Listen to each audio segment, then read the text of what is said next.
from the beginning of the 2nd century, where there's a large Christian community that was founded by the missionary Paul about 50 years ago. I've been drawn to this community by the kind of people who are in it, how they care for each other and the world around them. So I have come seeking to know more about this Jesus whom they follow and the God he made known by his life and his death. Although I'm the oldest one here this evening, I'm just a newcomer to Christianity. Before I can be baptized, I need to receive instruction, because being Greek, I know very little about the history and beliefs of this religion. I have many wonderful teachers who share their knowledge and experiences with me. I brought 2 of them here this evening to share with you all they have shared with me, particularly about Jesus and his disciples at the Last Supper.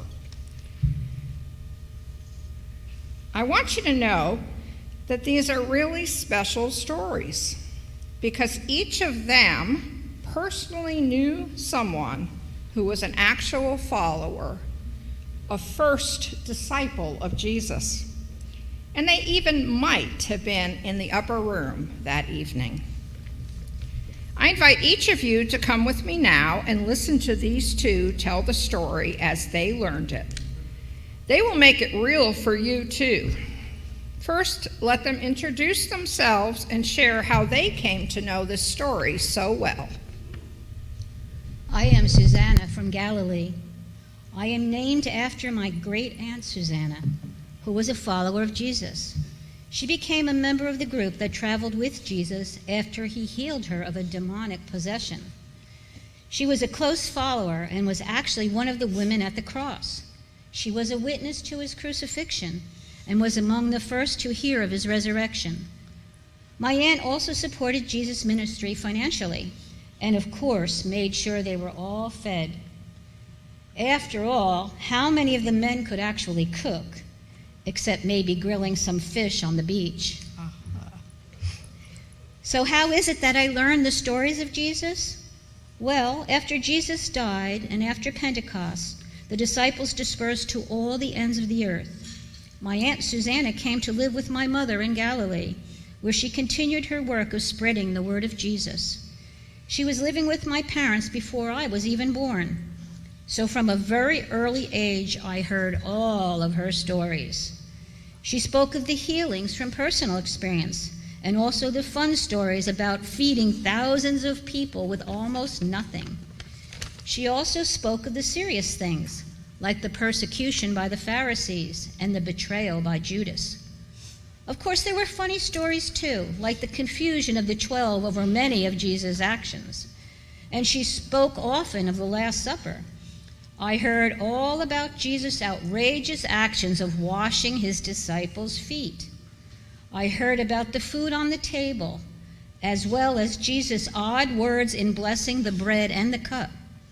It took all of his followers a bit of time to understand that. Anyway, all of these stories have brought Jesus' ministry to life in a way that has great meaning for me. I have been a Christian since birth, with special stories that help deepen my faith. Now I would love to share all that I have learned with Sophia and all of you who have gathered here this evening. My name is Judith, and I also come from Galilee, although Ephesus has been my home for many years, ever since I married. My grandmother, Joanna, was a follower of Jesus. She lived in both Jerusalem and Galilee and was one of the many who Jesus healed. Joanna was married to Chuza, who was Herod Antipas's steward. He was the one that ran Herod's entire household. I really don't know much about Chuza, except that the position he held was very important and prestigious, that it came also with great wealth. Joanna was able to use some of this wealth to provide Jesus' entourage with food and other necessities. I'm sure she and her servants did much of the cooking and serving of meals.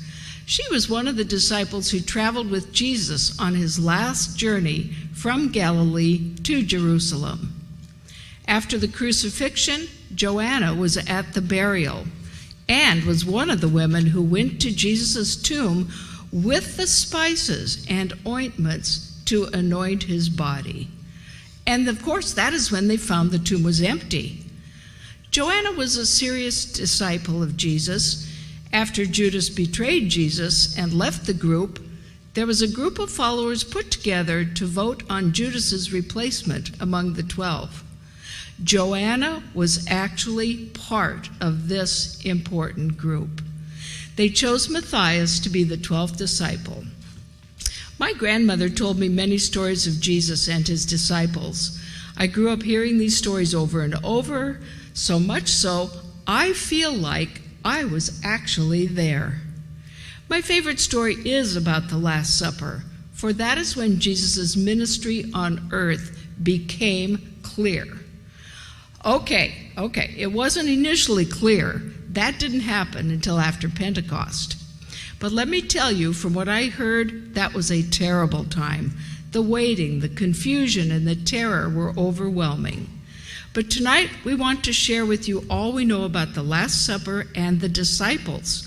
We will be sharing these stories with Sophia as she prepares for her baptism. Isn't this exciting? I mean, being here tonight? As you have heard, they're on their way. Jesus is sending Peter and John ahead to make sure everything is ready. You know what that means, don't you? It means he wants them to make sure the women have prepared the food. He doesn't want to have to perform another miracle involving feeding many from just a few loaves. So, let's get started. On the first day of the festival of unleavened bread, the day the lambs, or the Passover meal, were killed, Jesus' disciples asked him, "Where do you want us to go and get the Passover meal ready for you?" Then Jesus sent 2 of them with these instructions. "Go into the city, and a man carrying a jar of water will meet you. Follow him to the house he enters, and say to the owner of the house, 'The teacher says, where is the room where my disciples and I will eat the Passover meal?' Then he will show you a large upstairs room, fixed up and furnished, where you will get everything ready for us." The disciples left, went to the city, and found everything just as Jesus had told them, and they prepared the Passover meal. Sophia. Who were the 2 disciples Jesus sent? It was Peter and John. Tell us about them. Peter was a natural leader, a real extrovert. He was usually the first to speak up, blurting out whatever he thought and then wishing he had it. He often had to even eat his words. His real name was Simon, but Jesus called him Peter, which means rock, because he saw strong, rock-like traits in him underneath all of his bravado. Peter was a very emotional, quick-tempered, impulsive, likable, a very warm man.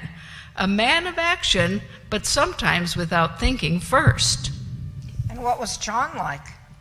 From the stories I heard, both John and his brother James were very hot-tempered when they were young. Jesus called them the sons of thunder. They were first cousins of Jesus. Their mother Salome was a sister of Jesus' mother Mary. This may be why they and Peter were the ones Jesus chose to be close to him. That is a very likely thought. And Jesus especially loved John. He was the youngest, and I think Jesus wanted to encourage him and help him harness his hot temper, which he was able to do. Yes, in his later years, he was all love. Anyway, as I said, Jesus sent Peter and John ahead just to make sure everything's ready for the meal. So everything was ready, and they did help with the final preparations. Oh, look, Jesus is there, and James is coming with him.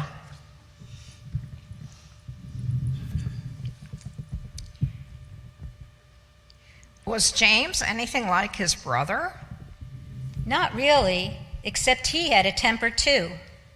There was that incident about the Samaritan village that rejected them. They both wanted to destroy it.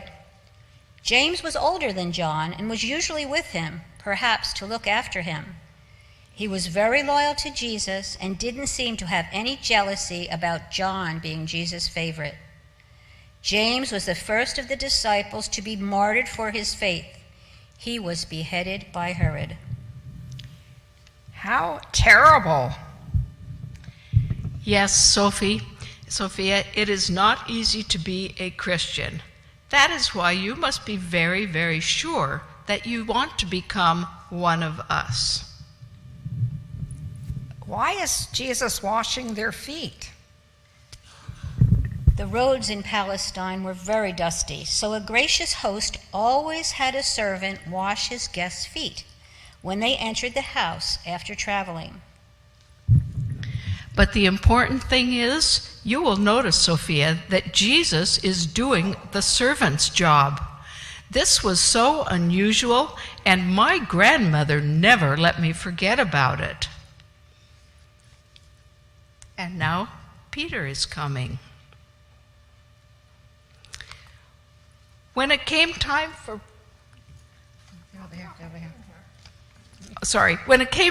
Peter's turn, impetuous Peter blurted out, "Never at any time will you wash my feet."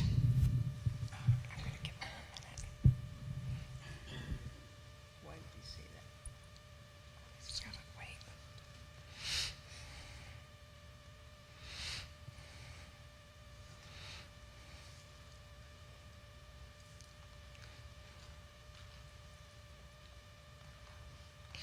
Why would Peter do that? I told you that Peter always talked first and thought later. Well, that is true. Peter loved Jesus, and I think Peter was just embarrassed that Jesus was taking on this subservient role. Jesus said, though, "If I do not wash your feet, you will no longer be my disciple." And wonderful, impulsive Peter said, "Lord, do not wash only my feet then. Wash my hands and my head too." Peter certainly didn't want to be crossed off the disciple list.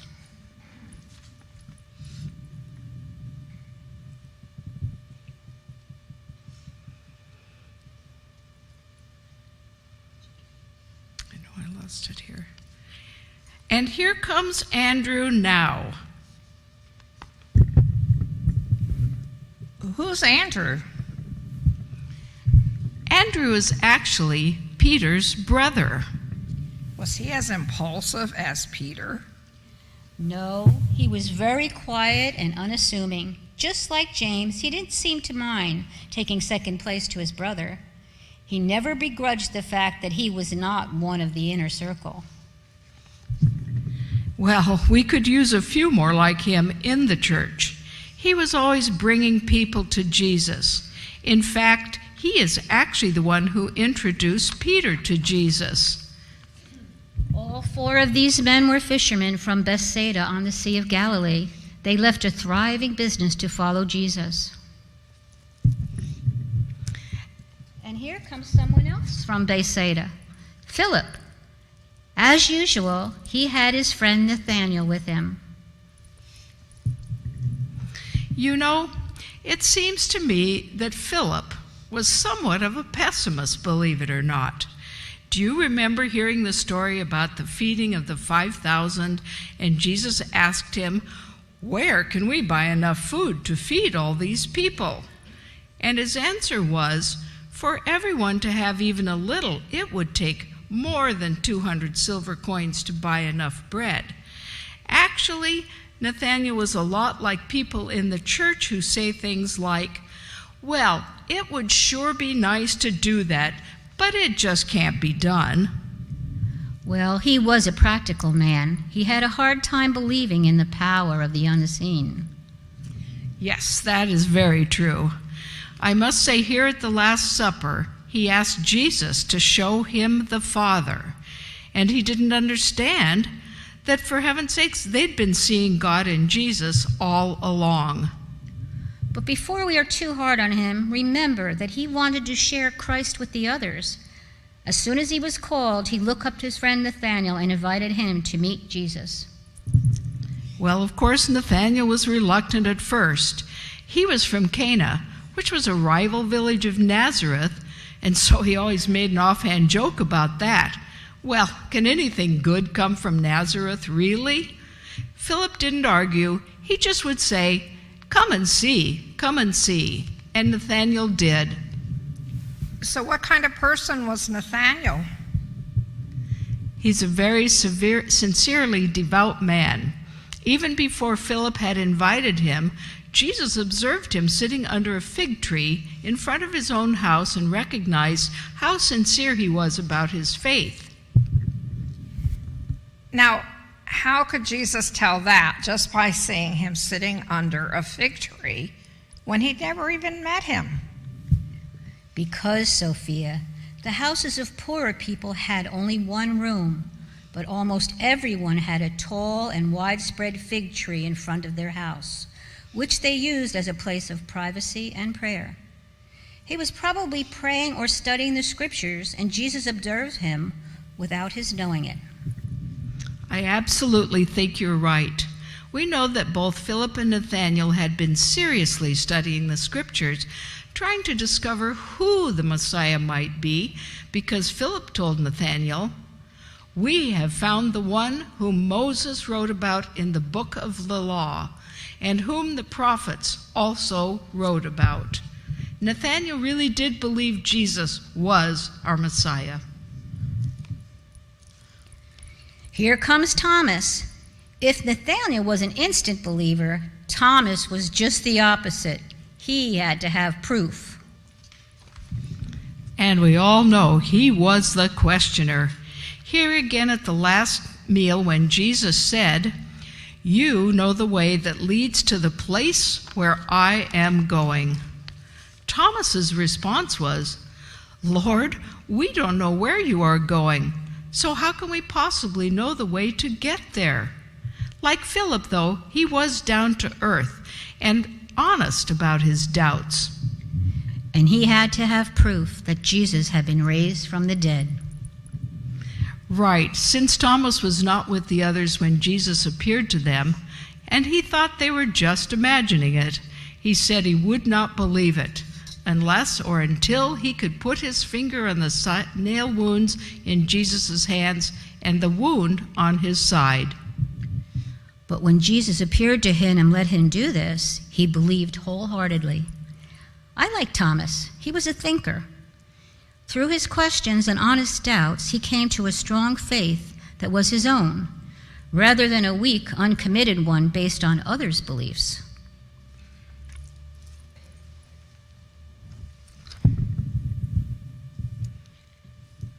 And now, who are these two men? Here are two more brothers coming along. These are Matthew and James, who are both sons of Alphaeus.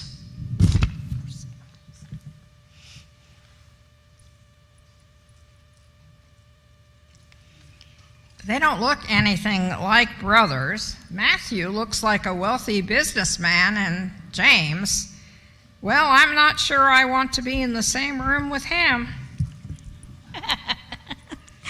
You've got that right, Sophia. Matthew was a tax collector and very wealthy. He was hated by his fellow Jews, and he was a very lonely man. The only friends the poor man had were other tax collectors. Then how did he come to know Jesus? He conducted his business at the seat of customs at Capernaum, by the seashore where Jesus preached. Jesus had a lot to say about the dangers of laying up earthly treasures for yourself, and that must have touched Matthew's heart. When Jesus called him, he gave up his position and followed him. He also invited other tax collectors to his home to meet Jesus, which got Jesus into a lot of trouble with the Pharisees. What about his brother James? He looks so dangerous. He was a zealot, like those other two have just come in.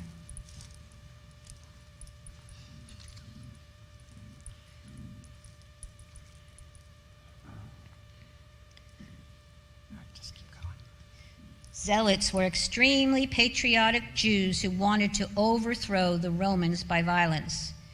James must have hated Matthew for collaborating with the enemy, but here they are reconciled to each other under the Spirit of Jesus. That can happen in families, you know. So, how did Jesus come to include zealots among his disciples since he was so opposed to violence? That's a great question, actually. That's probably why he wanted to show them a better way to deal with enemies. Do it God's way. He knew that violence only leads to more violence. Did they get the message? Well, they were zealots, and so it was hard for them. It was impossible, actually, for one of them. You see, Sophia, there are different kinds of ideas about the kind of person the Messiah should be. Some of the Jewish scriptures said he would be a strong military and political leader, just like King David had been.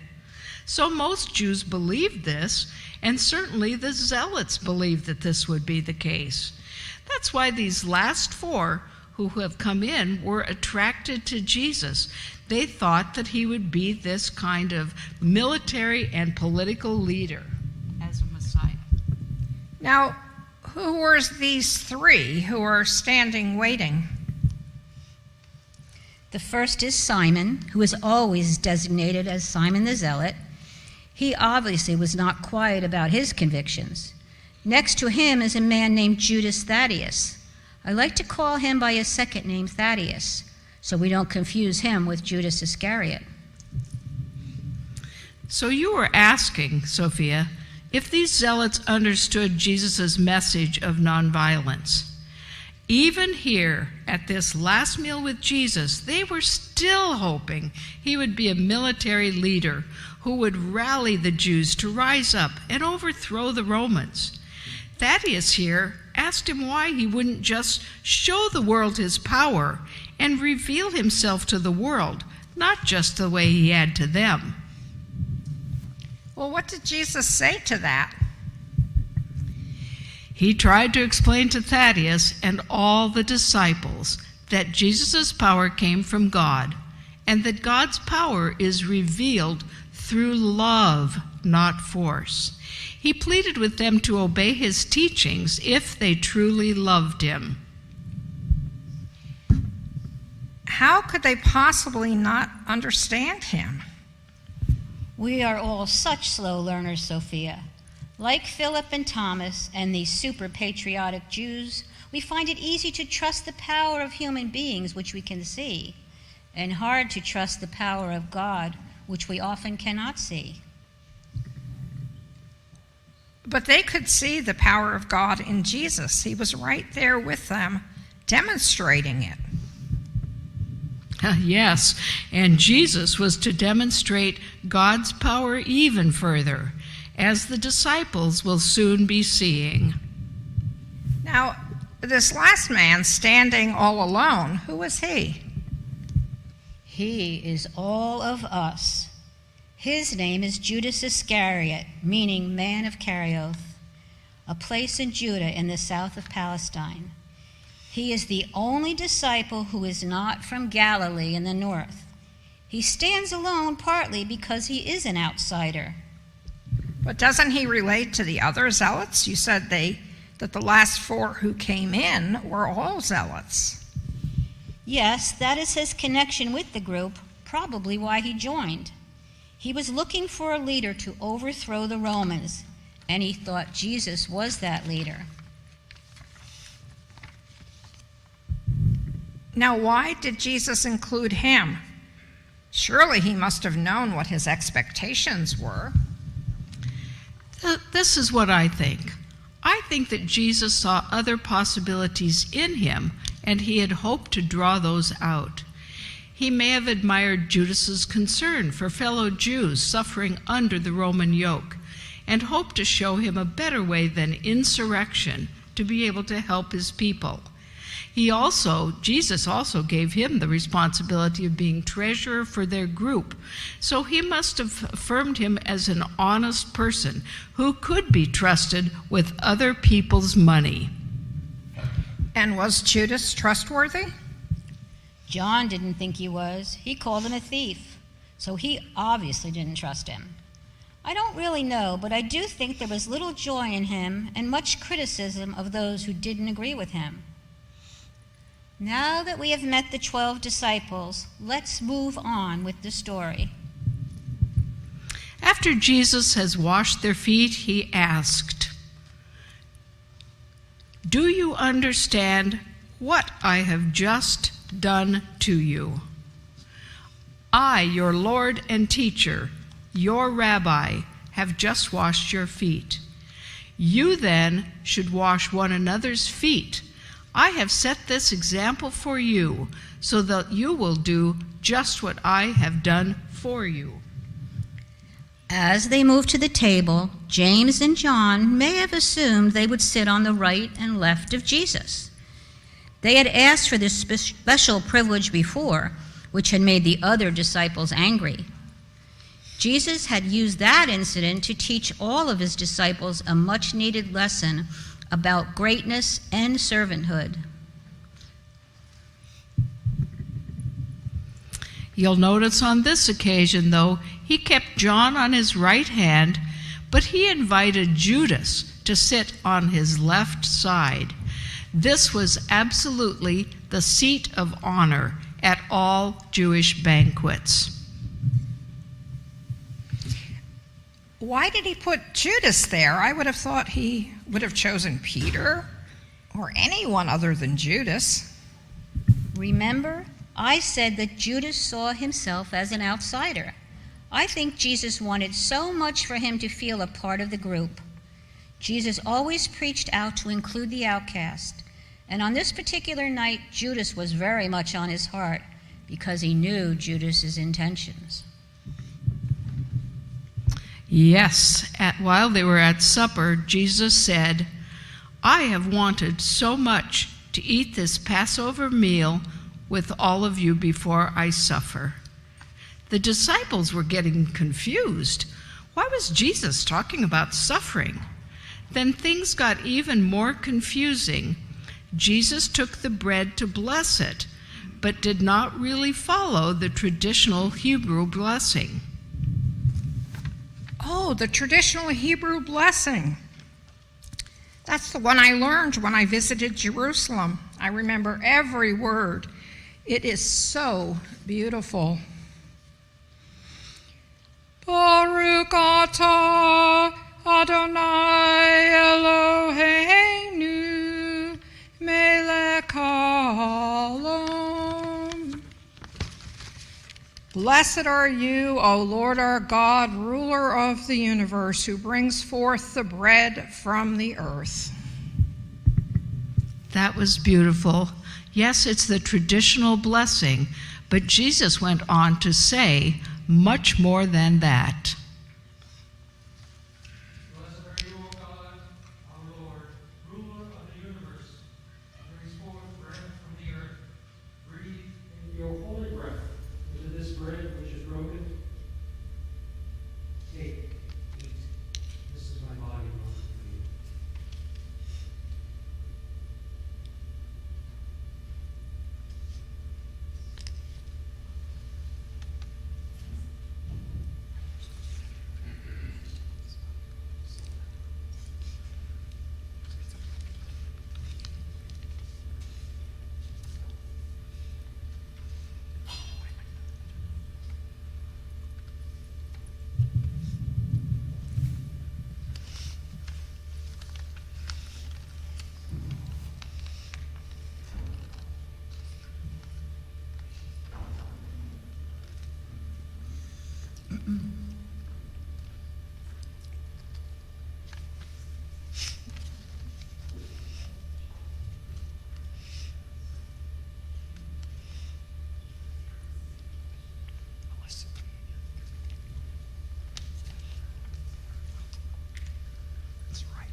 Well, I can see how the disciples might have been confused about just what Jesus meant with those words.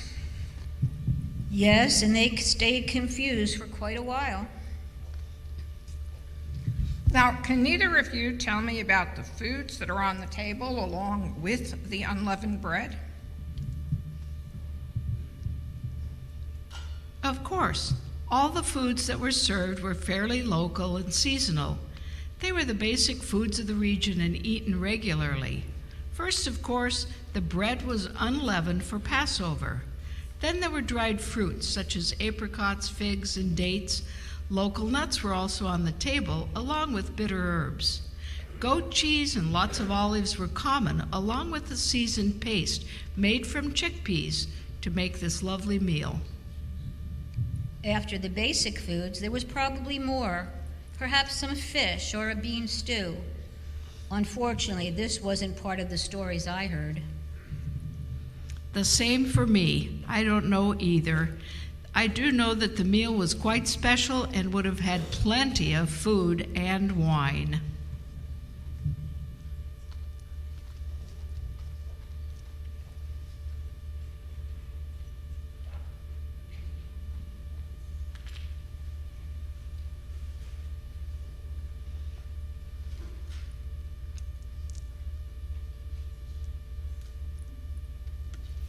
Blessed are you, O God, our Lord, the ruler of the universe, who brings forth the fruit of the earth.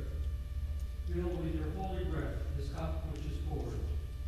This is my blood, which is poured out for all of you. My blood, which seals God's new covenant. Whenever you drink it, do this in memory of me.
The cup of salvation.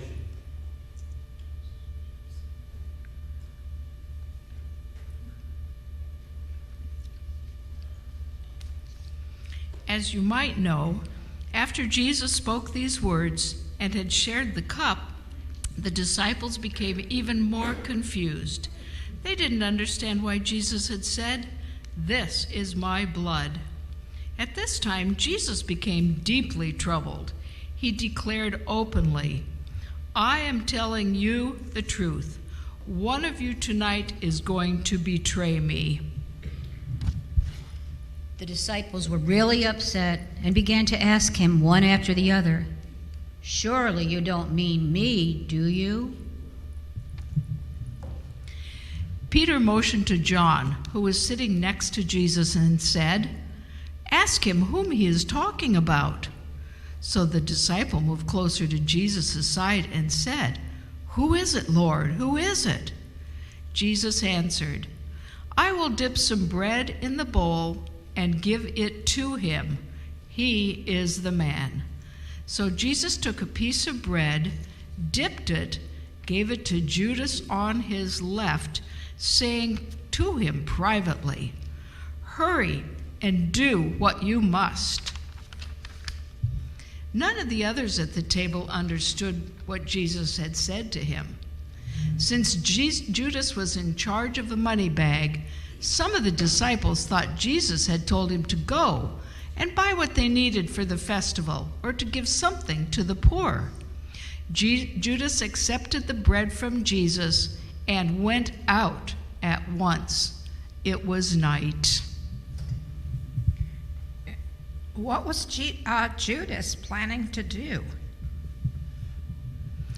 Judas had already made arrangements with the chief priests to hand Jesus over to them that night, when no one would be around to protest, and they promised him a sum of money. Judas knew Jesus would be going to the Garden of Gethsemane to pray after the meal had finished, and he knew that would be a great place for the Romans to come and take him. But why would he do that? Wasn't Jesus his friend? Why would he betray him? I don't think he saw it as betrayal. He was so obsessed with his desire to get rid of the Romans that he wanted to force Jesus to use his power. I think he believed that this confrontation would cause Jesus to become the kind of Messiah that even the angels of God would descend to help him. And all of Jerusalem would then rise up to support him and overthrow the Romans. He was wrong, of course. And when he saw his dream turn to ashes and realized how he had been used and what he had done to his friend, he couldn't live with himself. He took the money back to the priests at the temple and went out and hanged himself. What a tragic man. But I don't understand, Susanna, why you said earlier that Judas is all of us. In what way is that so? Because he refused to accept Jesus for who he was and tried to make him into what he wanted him to be. Jesus knew that God's way was not the way of force, and so do we. But most of the time, we are afraid to trust the power of love and instead rely on might. And we often justify it in the name of Christ. We forget the words that Jesus said here at this meal. "My commandment is this: love one another just as I love you. The greatest love a person can have for his friends is to give his life for them. And you are my friends if you do what I command you, to love one another. And now, peace I leave with you, my peace I give to you. Come now, let us depart from this place."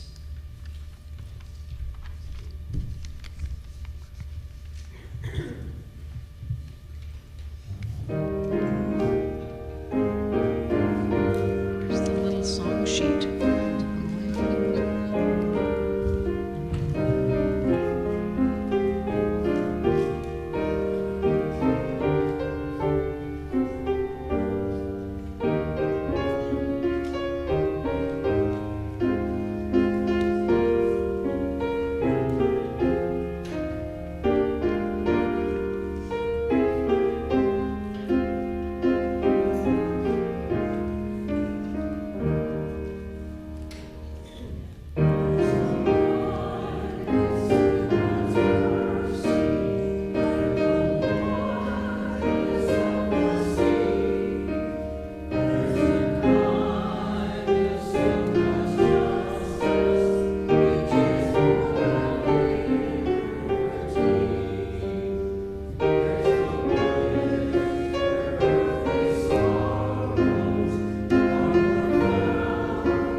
This first reading is from Matthew. When it was evening, he took his place with the 12, and while they were eating, he said, "Truly I tell you, one of you will betray me." And they became greatly distressed and began to say to one another, "Surely not I, Lord." He answered, "The one who has dipped his hand into the bowl with me will betray me. The Son of Man goes as it is written of him, but woe to that one by whom the Son of Man is betrayed. It would have been better for that one not to have been born." Judas, who betrayed him, said, "Surely not I, Rabbi." And he replied, "You have said so."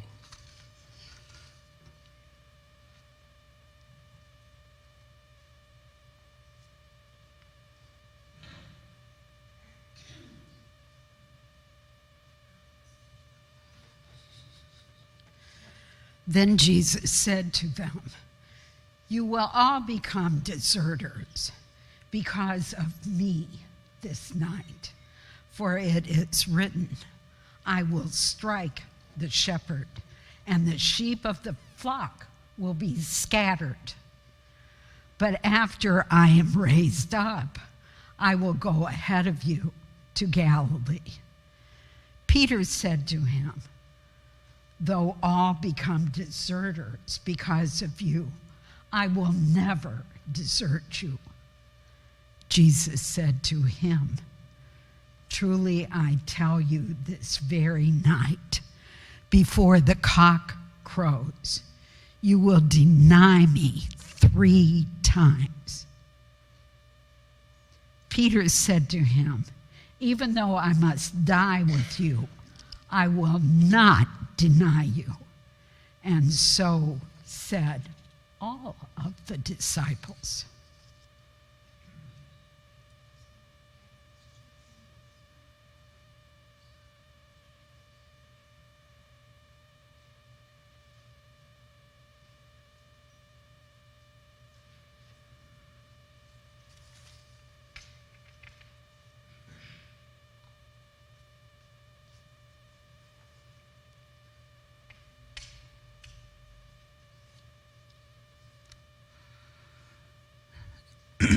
He came out and went, and was, as was his custom, to the Mount of Olives, and the disciples followed him.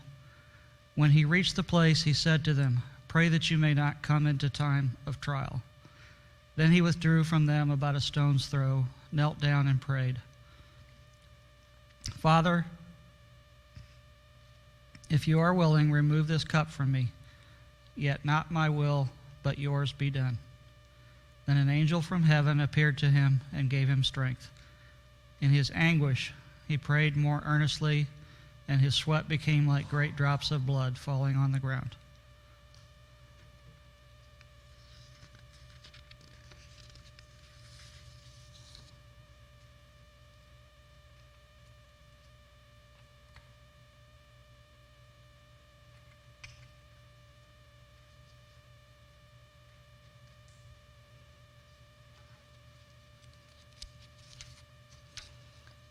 They went to a place called Gethsemane, and he said to his disciples, "Sit here while I pray." He took with him Peter and James and John and began to be distressed and agitated. And he said to them, "I am deeply grieved, even to death. Remain here and keep awake." And going a little farther, he threw himself on the ground and prayed that, if it were possible, the hour might pass from him. He said, "Abba, Father, for you all things are possible. Remove this cup from me, yet not what I want, but what you want." He came and found them sleeping, and he said to Peter, "Simon, are you asleep? Could you not keep awake 1 hour? Keep awake and pray that you may not come into the time of trial. The spirit indeed is willing, but the flesh is weak." And again he went away and prayed, saying the same words. And once more he came and found them sleeping, for their eyes were very heavy, and they did not know what to say to him. He came a third time and said to them, "Are you still sleeping and taking your rest? Enough! The hour has come. The Son of Man is betrayed into the hands of sinners."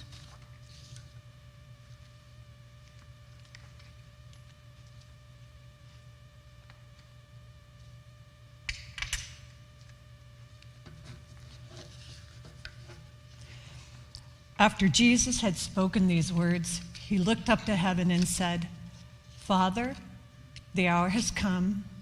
Glorify your Son so that the Son may glorify you. Since you have given him authority over all people to give eternal life to all whom you have given him, and this is eternal life, that they may know you, the only true God, and Jesus Christ, whom you have sent. I glorified you on earth by finishing the work that you gave me to do. So now, Father, glorify me in your presence with the glory that I had in your presence before the world existed. I have made your name known to those whom you gave me from the world. They were yours, and you gave them to me, and they have kept your word."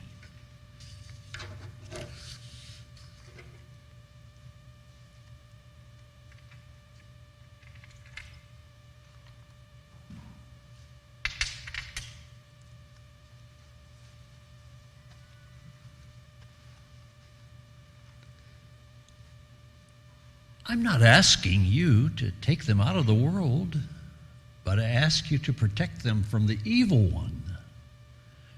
They do not belong to the world, just as I did not belong to the world. Sanctify them in the truth. Your word is truth.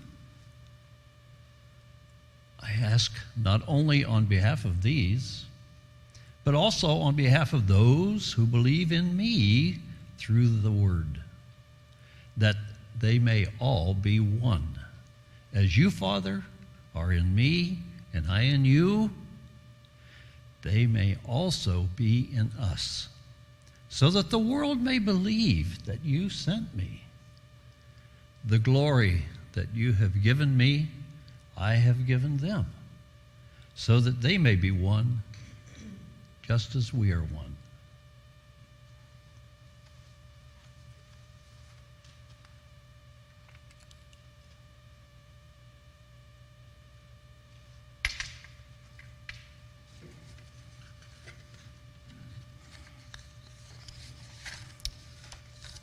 After Jesus had spoken these words, he went out with his disciples across the Kidron Valley to a place where there was a garden, which he and his disciples entered.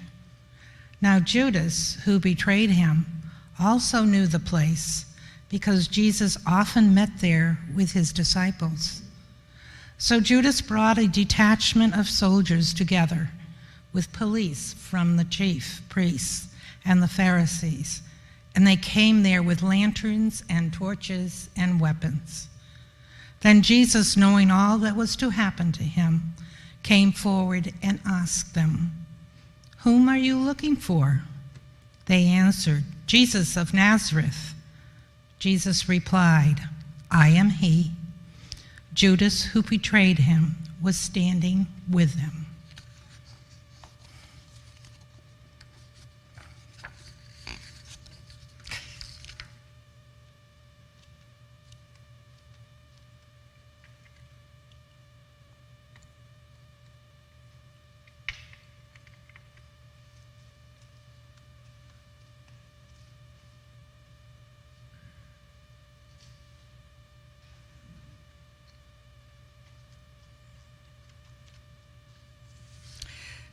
Then the soldiers led him into the courtyard of the palace, that is, the governor's headquarters.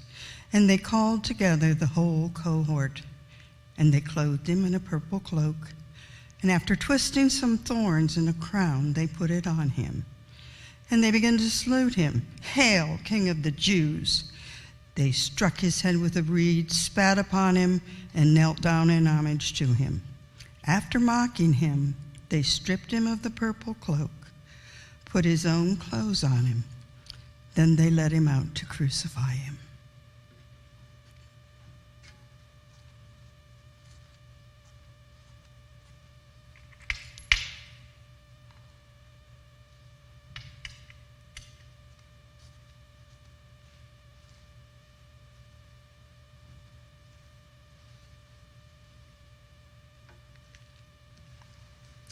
In the beginning was the Word, and the Word was with God, and the Word was God. He was with God in the beginning. Through him all things were made. Without him nothing was made that has been made. In him was life, and that life was the light of all mankind. He was in the world, and though the world was made through him, the world did not recognize him. Yet to all who did receive him, to those who believed in his name, he gave the right to become children of God. The Word became flesh and made his dwelling among us. We have seen his glory, the glory of the one and only Son, who came from the Father, full of grace and truth. This is the verdict. Light has come into the world, but people loved darkness instead of light because their deeds were evil.